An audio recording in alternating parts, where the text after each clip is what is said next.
नमस्कार। आप सभी लोगों को बता दें कि कल का हमारा एक लेक्चर हुआ था और कल भारत के भूगोल का पहला लेक्चर मैंने डाला था और परिचय नंबर 1 करके डाला था मैंने।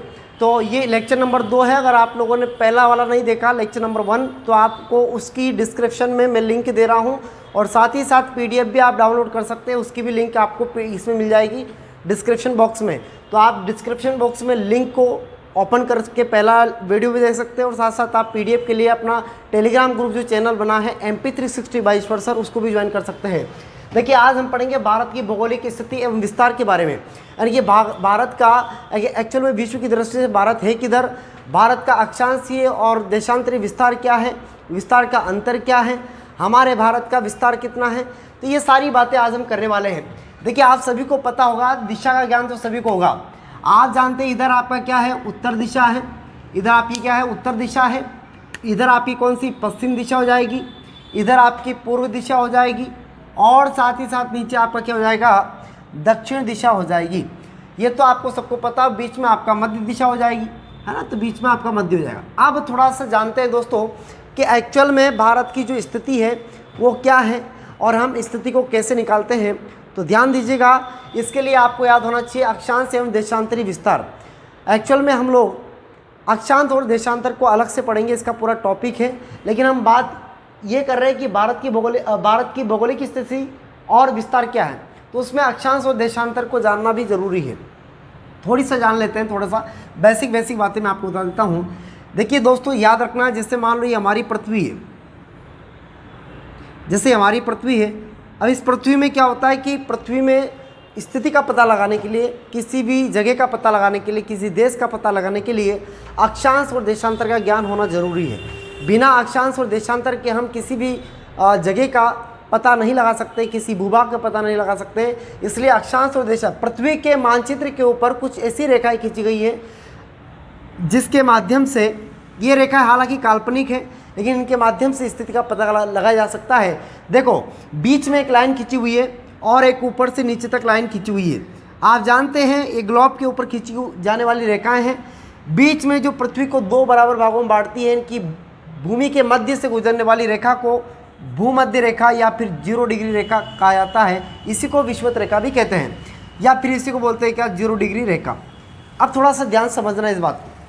बीच में एक खड़ी रेखा होती है जिसको हम बोलते हैं देशांतर रेखा या इसी को मानक समय रेखा बोल सकते हैं, मानक रेखा। अब थोड़ा सा ध्यान देना दोस्तों, होता क्या है कि जैसे ये 0 डिग्री रेखा है, इधर से ये भी 0 डिग्री रेखा मान लीजिए आप लोग, है ना। इसके इधर वाले भाग में और इधर वाले भाग में रेखाएं चलेगी, है ना। आड़ी जो रेखा है, इस आड़ी रेखा को दोस्तों कहा जाता है क्या, अक्षांश रेखा। यानी कि जो आड़ी है उसे अक्षांश कहेंगे और जो खड़ी है उसको देशांतर कहेंगे। तो याद रखिए, हम भारत की स्थिति का पता लगाने की कोशिश कर रहे हैं। देखिए, जैसे मान लो ये 0 डिग्री रेखा है, तो आ से आड़ी, आ से अक्षांश, ऐसे याद करने का तरीका अच्छा है कि आ याद रहेगा तो आड़ी याद रहेगा और आड़ी मतलब आड़ी ऐसे बीच से निकली हुई है ना, तो आड़ी मतलब अक्षांश रेखा। ये आप आसानी समझ सकते हैं इसको। आड़ी रेखा मतलब आड़ी, आड़ी मतलब अक्षांश रेखा है। तो याद रख सकते हैं दोस्तों कि जो रेखाएं भी आड़ी है और जो खड़ी है वो देशांतर है, आड़ी मतलब अक्षांश है। अब जो इसके साथ में और भी रेखाएं चलती है दोस्तों, लगभग इस प्रकार की 90 रेखाएं ऊपर और 90 रेखाएं नीचे की ओर हैं। यानी कि ऊपर जाने वाली रेखाओं को उत्तरी अक्षांश की ओर जाने वाली रेखाएं कहलाएंगी और ये वाला भाग उत्तरी गोलार्ध में कहलाता है। यानी कि ये वाला भाग उत्तरी गोलार्ध वाला है। इसके बाद दोस्तों ध्यान दीजिएगा, ये आपका दक्षिणी गोलार्ध वाला है, इसके नीचे दक्षिणी गोलार्ध आता है और इसके नीचे भी लगभग 90 रेखाएं खींची गई हैं।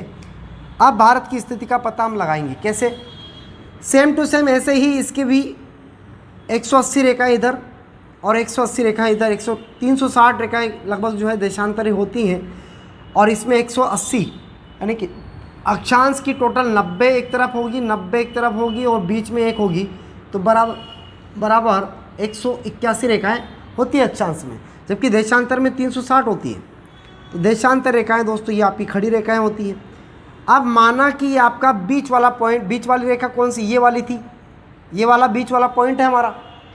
अब इस बीच वाले पॉइंट में हमको ये पता है कि गुरुजी हमारा जो भारत है ना वो एशिया महाद्वीप में है और एशिया महाद्वीप किधर है, इस वाले भाग में है। अब इस वाले भाग में बहुत सारा एशिया महाद्वीप, बहुत बड़ा एशिया महाद्वीप हो सकता है। अब एशिया महाद्वीप में भी हमारा भारत किधर है, तो ये पता होना चाहिए कि दक्षिण में है। अब दोस्तों ध्यान देना, इसका पता लगाने के लिए हमें क्या करना पड़ेगा, इस 0 डिग्री रेखा से पहले हम अक्षांश का पता लगाते हैं। जैसे मान लो ये हमारी 0 डिग्री रेखा है, तो 0 से चलेंगे तो 1 degree, 2 degree, 3 degree, 4 degree, 5 degree. जैसे हम 6 डिग्री, 7 डिग्री, 8 डिग्री पे गए, 8 डिग्री और 4 मिनट पे गए, तब हमें पता चलता है कि हमारा भारत आने लगा है। तो 8 डिग्री यहाँ से माना कि यहाँ पर 8 डिग्री है, 8 डिग्री 4 मिनट है, और 8 डिग्री 4 मिनट से हमारा भारत स्टार्ट होता है तो वो ऊपर तक जाता है।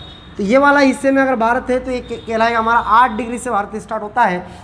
सो हम कह सकते हैं कि दक्षिणी विस्तार जो हमारा है वो 8 डिग्री 4 मिनट किधर किधर जा रहे हैं, हम ऊपर जा रहे हैं। और किस में चल रहे हैं, अक्षांश में चल रहे हैं। तो उत्तरी अक्षांश, उत्तरी अक्षांश समझ में आया कि नहीं आया? नहीं आया, चलो एक बार और देखते। नहीं आया तो देखो, ये आपका खड़ी रेखा है, देशांतर है, आड़ी रेखा मतलब अक्षांश है, ठीक।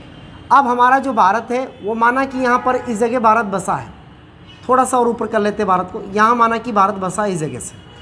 अब दोस्तों ये वाला चला हमारे यहाँ पर बहुत सारी रेखा है, तो हमने 0 डिग्री से काउंट किया, 0 से 1 degree, 2 degree, 3 degree, 4 degree, 5 degree, 8 degree पे गए हम।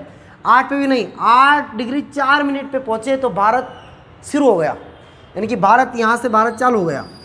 अब ये भारत ख़त्म कहाँ होगा, ख़त्म होगा ये कब, कहाँ पर, चले जाओ जम्मू कश्मीर का लास्ट पॉइंट इंदिरा कोल आएगा कितने डिग्री पर, 37 डिग्री 6 मिनट पर। तो 37 डिग्री 6 मिनट पर जब इंदिरा कोल आएगा तो हमें समझ में आ जाएगा कि यहाँ से भारत क्या हो जाता है, खत्म हो जाता है। ये बात आपको याद रखना है। 37 डिग्री उत्तरी अक्षांश में ध्यान दीजिएगा, उत्तरी अक्षांश में दोस्तों 37 डिग्री 6 मिनट पर उत्तरी अक्षांश में भारत क्या हो जाता है, खत्म हो जाता है। यानी कि भारत का जो अक्षांश में विस्तार है, एक्चुअल में अक्षांश में जो विस्तार है वो कितना है, 8 डिग्री 4 मिनट उत्तरी अक्षांश से लेकर 37 डिग्री 6 मिनट उत्तरी अक्षांश तक भारत का विस्तार है। समझ में आया कि नहीं आया? चलो नहीं आया तो एक बार और बताता हूँ इसको, है ना, इसको अच्छे से एक बार और समझा देता हूँ, बीच वाला मामला बस, है ना, समझो इसको। ये ज़्यादा थोड़ा सा इसमें क्या लहरें ज़्यादा हो गई थी, है ना, उस वजह से समझ में नहीं आया होगा। चलो एक बार और समझा देता हूँ। देखो ये भारत है, इस पर कुछ रेखाएँ खींची गई है। अब ये आड़ी रेखा जो है अक्षांश है और खड़ी रेखा देशांतर है। हमारा जो भारत है ना, वो भारत हमारा यहाँ पर है, ये यहाँ पर हमारा भारत बसा हुआ है।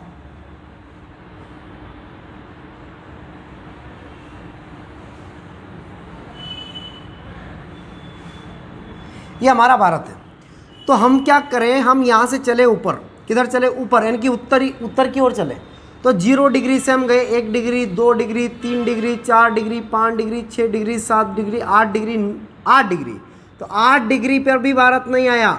8 डिग्री मिनट में चलेंगे अब, तो 8 degree 1 minute, 2 minute, 3 minute, 4 minute, 4 minute पर भारत आ जाता है। और 4 मिनट पर भारत आया तो 8 डिग्री 4 मिनट पर भारत स्टार्ट हुआ। तो ये चलेगा कब तक, ये चलेगा लगभग 37 डिग्री 6 मिनट तक। तो भारत का उत्तरी अक्षांश का विस्तार कितना हो जाएगा, 37 डिग्री 6 मिनट। यहाँ तक क्लियर हुआ? अब दोस्तों ऐसे ही देशांतर में भी विस्तार देखना पड़ेगा।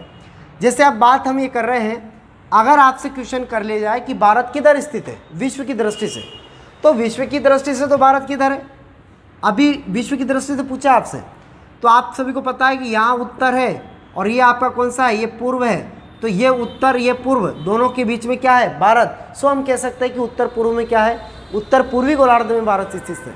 कहाँ पर स्थित है, उत्तर पूर्वी गोलार्ध में स्थित है। अब देखो ये तो विस्तार की बात होगी, ये तो किधर की बात होगी, अक्षांश विस्तार की। अब हम देखते हैं देशांतर का विस्तार। देखो यहाँ पर 0 डिग्री से चलेगा, 0 डिग्री से चलेगा, और भारत किधर, इधर है। तो हम चलना किधर है, पूर्व की तरफ चलना है। किधर चलना है, पूर्व की तरफ।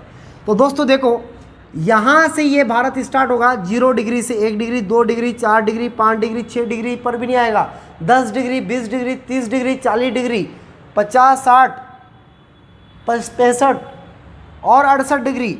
68 डिग्री 6 मिनट, 68 डिग्री 6 मिनट से भारत स्टार्ट होता है आपका गुजरात।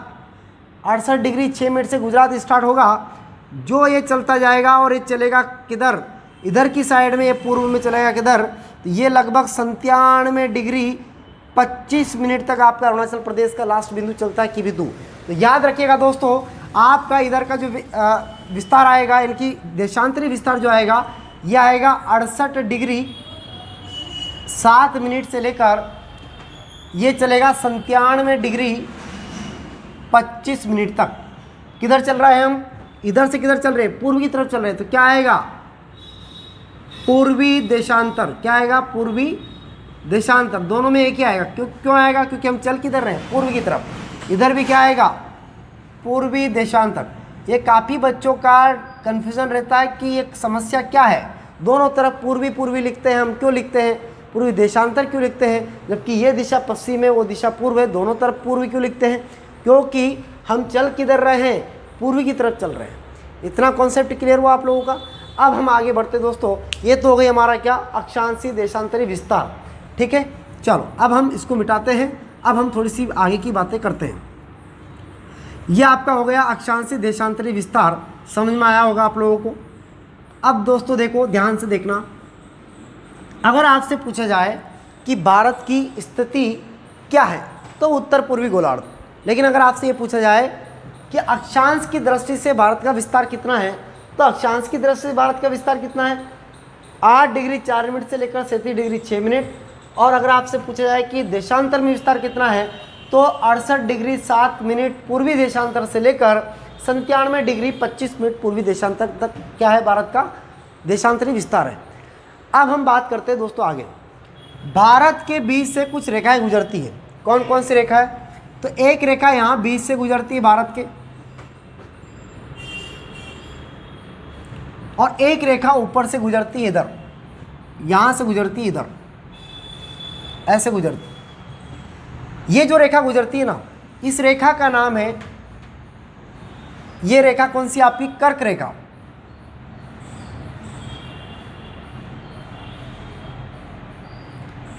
साढ़े 23 डिग्री जो है कर्क रेखा है आपकी, इसका नाम है कर्क रेखा। ये कर्क रेखा गुजरती है।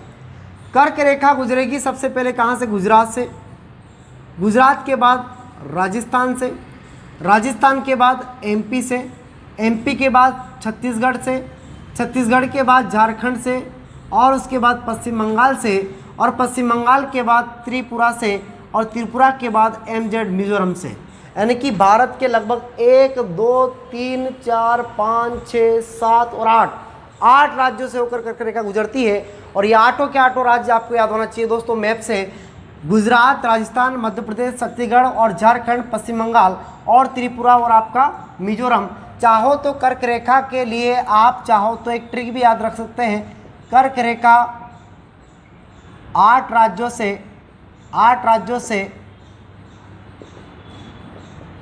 गुजरती है। वो 8 राज्य की ट्रिक देख लीजिए आप लोग। ट्रिक में क्या है, पंडित जागूराम 6 मित्र, पंडित जागूराम 6 मित्र। देखो, प से पश्चिम बंगाल, जा से झारखंड, गुजरात, रा से राजस्थान, मा से मध्य प्रदेश, छ से छत्तीसगढ़, मी से मिजोरम और टीआर से त्रिपुरा। टीआर से क्या हो जाएगा, त्र से त्रिपुरा। तो याद रखिएगा पंडित जागूराम 6 मित्र, यानी कि पंडित जागूराम जो है वो कितने मित्र हैं, 6 मित्र हैं। आप इसको चाहो तो ऐसे भी याद रख सकते हैं, ये ट्रिक हो गई आपकी।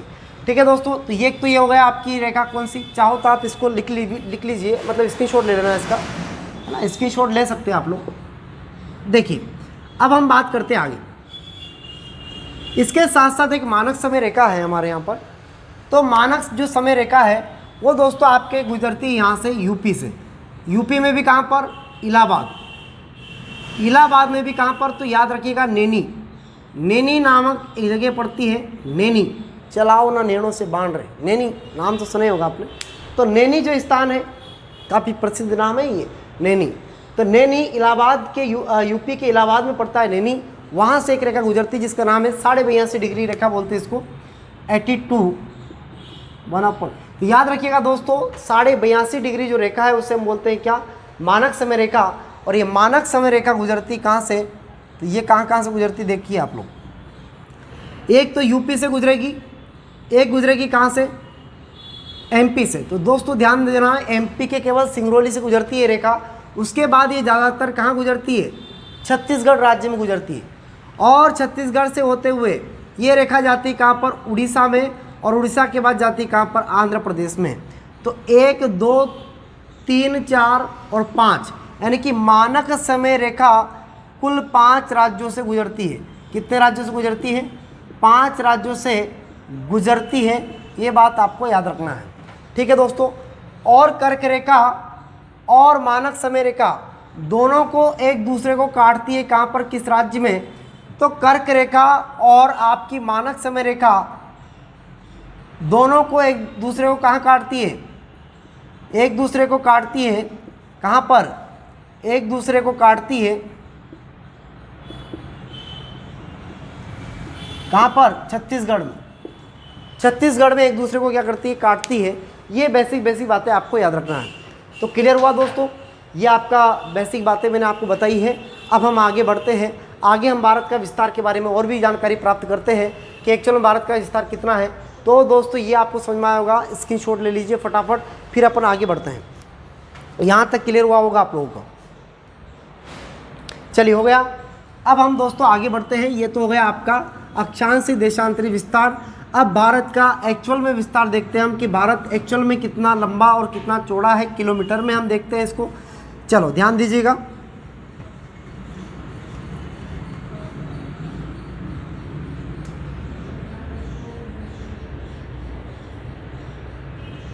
इसी में काम चला देते हैं, नहीं तो फिर बनाना पड़ेगा नया। बना देंगे, कोई दिक्कत नहीं, 2 मिनट का काम है बस। मैप बनाने में ज़्यादा दिक्कत नहीं है ना। चलो इसको ही हम क्लियर कर लेते थोड़ा सा।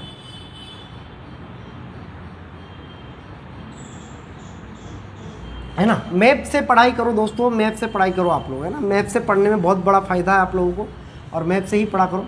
देखिए अब हम बात करते हैं भारत का विस्तार। ये आपकी दिशा कौन सी दिशा? उत्तर दिशा। ये दिशा आपकी कौन सी दिशा? पश्चिम दिशा। ये आपकी दिशा कौन सी? पूर्व दिशा। और ये आपकी दिशा कौन सी? दक्षिण दिशा। ठीक है, तो हमारी जगह हो गई उत्तर, पूर्वी और दक्षिण। ध्यान दीजिएगा दोस्तों, उत्तर, पूर्व और दक्षिण दिशा जो है, इसमें हमें देखना है कि भारत का विस्तार कितना है। तो भारत का जो उत्तर से दक्षिण में विस्तार है वो कितना है, और पूर्व से पश्चिम में भारत का विस्तार कितना है। याद रखिएगा दोस्तों, ये आपका उत्तर हो गया, ये आपका दक्षिण हो गया। उत्तर से लेकर दक्षिण तक का जो भारत का विस्तार है वो है लगभग कितना? 3214 किलोमीटर। कितना है दोस्तों? याद रखिएगा, 3214 किलोमीटर, यानी कि 3214 किलोमीटर। इसके बाद पश्चिम से लेकर पूर्व तक भारत का विस्तार है 2933 किलोमीटर। कितना है? 2933 किलोमीटर। अगर विस्तार का अंतर देखा जाए कि उत्तर से दक्षिण और पूर्व से पश्चिम में भारत का विस्तार का अंतर कितना है, तो अंतर हो जाएगा आपका लगभग कितना?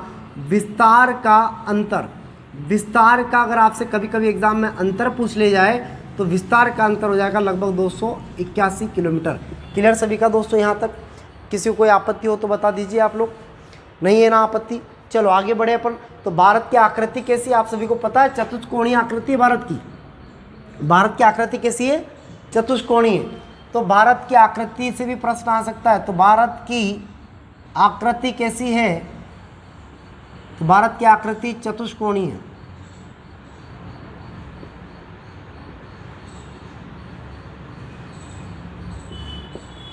भारत की आकृति कैसी है? चतुष्कोणीय है। ये थोड़ा सा आपको याद रखना है, ठीक है ना। कर अब देखो यहाँ पर ये आपको विस्तार का अंतर हो गया होगा यहाँ पर। क्लियर सभी का? चलिए अब इसका भी स्क्रीनशॉट ले लीजिए आप लोग फटाफट जल्दी से।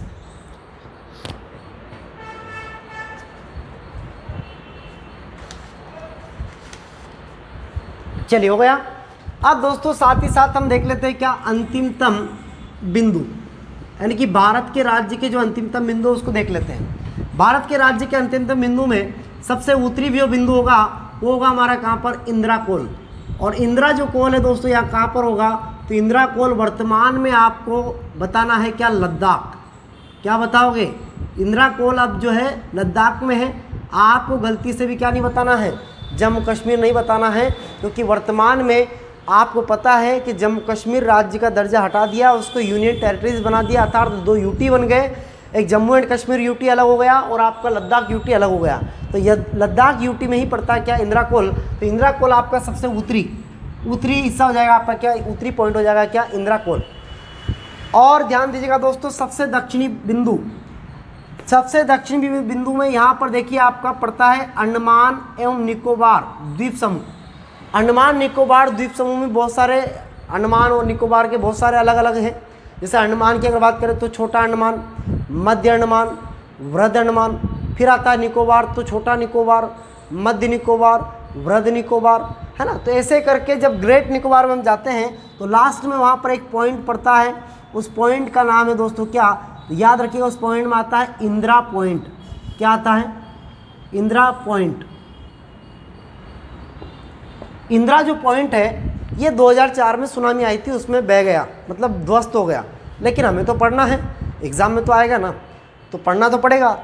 तो याद रखिएगा इंदिरा पॉइंट जो है ये सबसे दक्षिणी हिस्सा हमारा है। इसी का एक और नाम है पिग्मेलियम पॉइंट। इसी को क्या बोलते हैं, पिग्मेलियम। इसी का एक और नाम है पिग्मेलियम पॉइंट भी बोलते हैं इसको। अब दोस्तों ये अगर प्रश्न पूछे कि दक्षिणी बिंदु कौन सा है भारत का, तो याद रखना वो हो जाएगा। लेकिन अगर आपसे प्रश्न घुमा के पूछे और आपसे ये पूछ ले कि भारत का मुख्य भूमि का दक्षिणी बिंदु कौन सा है, तो भारत की मुख्य भूमि का दक्षिणी बिंदु आपका फिर वो नहीं होगा, फिर क्या होगा, फिर होगा आपका कन्याकुमारी। क्या हो जाएगा फिर, कन्याकुमारी। फिर आपका वो नहीं होगा, इंदिरा पॉइंट नहीं होगा, कन्याकुमारी होगा। ठीक है ना। तो भारत का दक्षिणी बिंदु अगर आपसे पूछे कि मुख्य भूमि का दक्षिणी बिंदु कौन सा है, तो कन्याकुमारी।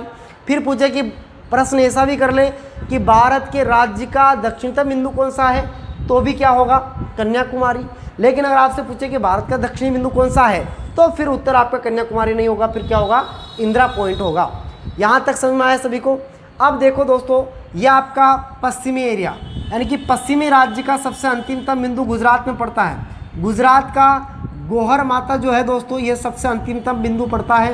कहीं कहीं पे आपको सरक्रिक भी मिलता है, लेकिन सबसे जो सही आंसर है वो आपका गोहर माता माना जाता है। इसके बाद इधर आपका अरुणाचल प्रदेश पड़ता है। अरुणाचल प्रदेश में एक जगह पड़ती है जिसका नाम है क्या, किबिथु। क्या है, किबिथु। ये सबसे पूर्वी हमारा जो है अंतिमतम पॉइंट है। वैसे इसकी जगह बालांगू भी मिलता है, लेकिन उसमें भी सबसे ज़्यादा फैक्ट जो बनता है, मतलब परफेक्ट है जो आंसर है, वो आपका किबिथु माना जाता है। अब दोस्तों मध्य में, तो मध्य में आपका आता है क्या, बैतूल, यानी कि बैतूल सबसे बीच में आता है भारत के। ये आपको याद रखना है मध्य पॉइंट के रूप में। क्लियर सभी का दोस्तों। ये आपके हो गए कुछ बिंदु। अब आपके कन्फ्यूजन ये हो रहा है कि सर उत्तर भी इंदिरा कोल और दक्षिण में भी इंदिरा पॉइंट, ये इंदिरा गड़बड़ तो नहीं कर देगी? तो इंदिरा गड़बड़ कर सकती है, इसके लिए आपको थोड़ा सा ध्यान देना पड़ेगा।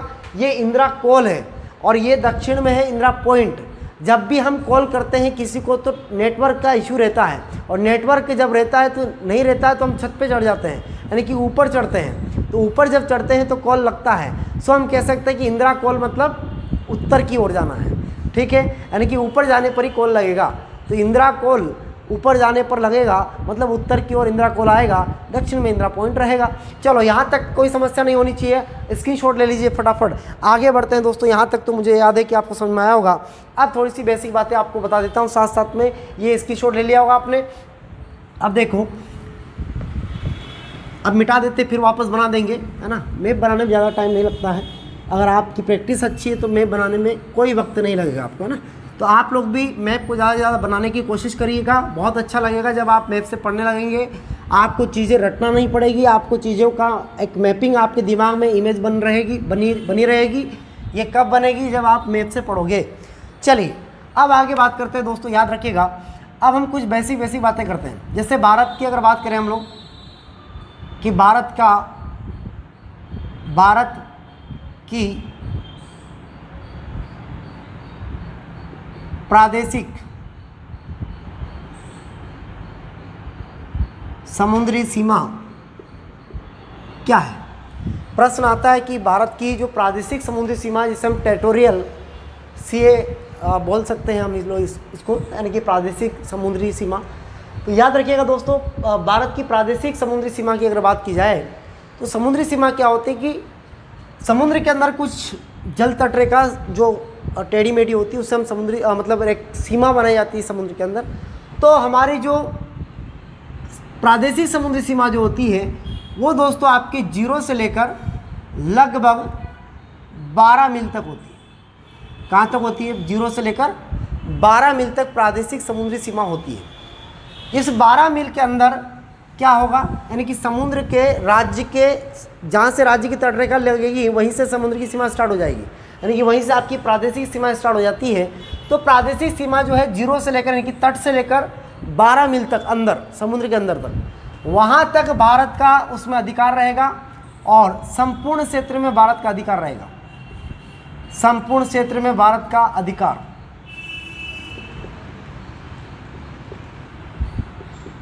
यानी कि आपकी प्रादेशिक जो सीमा है उसका विस्तार कितना है? 0 से 12 मील तक है, यानी कि समुद्री क्षेत्र में भारत का अधिकार रहेगा।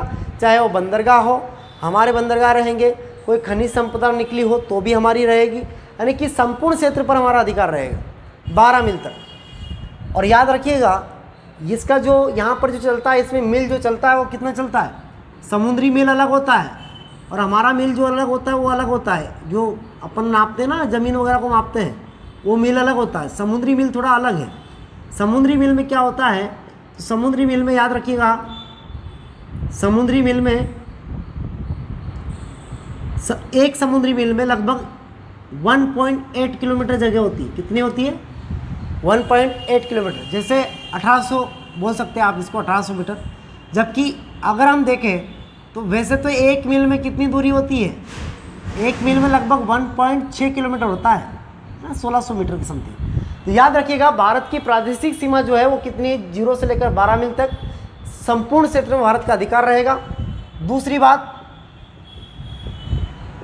इसके बाद भारत की जो दूसरी रेखा होती है उसका नाम होता है भारत की संलग्न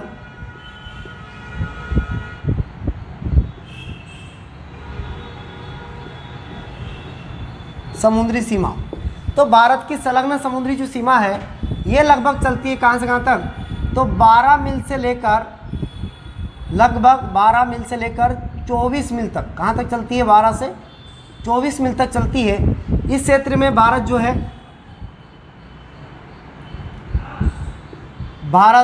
है, राजकोषीय अधिकार लगा सकता है, यानी कि भारत राजकोषीय शुल्क का अधिकार भारत का रहेगा। साथ ही साथ खनिज संपदा भी भारत उसका उपयोग करेगा, है ना। ये भी थोड़ा सा आपको याद रखना है। 12 मील से लेकर 24 मील तक जो है उसमें किसका अधिकार रहेगा? हमारा भारत का अधिकार रहता है। ये थोड़ा सा आपको याद रखना है। क्लियर सभी का? यहाँ तक कोई समस्या तो नहीं है। अब दोस्तों आगे बात करते हैं हम। अगला तीसरा हमारा रहेगा, इसमें आता है एक्सक्लूसिव इकोनॉमिक्स।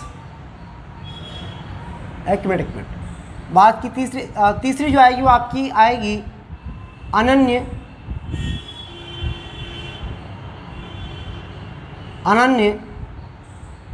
आर्थिक क्षेत्र।